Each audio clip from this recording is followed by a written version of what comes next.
please subscribe to our channel and click the bell. Thank you.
Took my chances.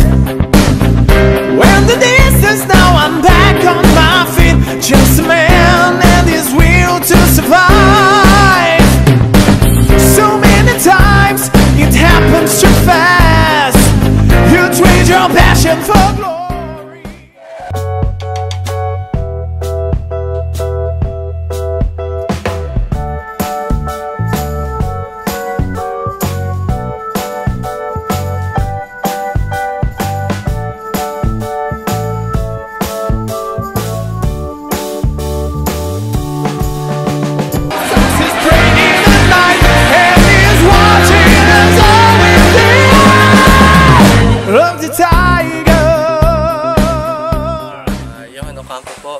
Officer in charge ng Sports and Youth Development Services Office na under the Office of the Governor.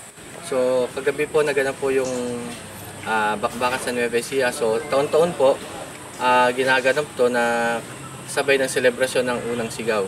So nakakatawa po yung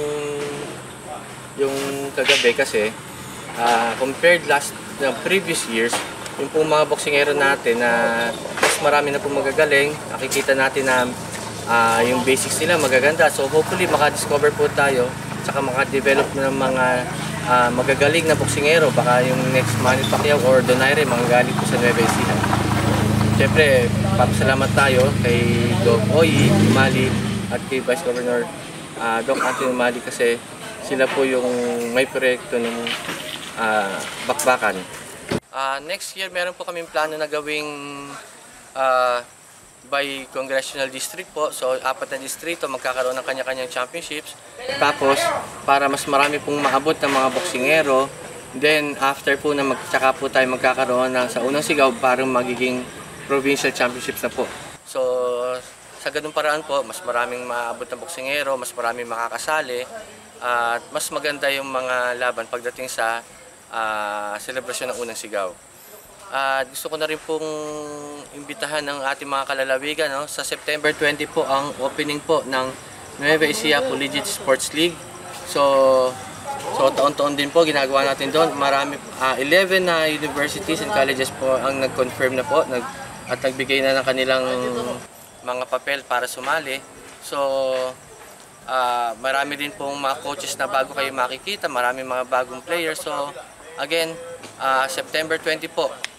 Okay, tayo pong pumunta sa opening po ng NECSL. So, salamat po.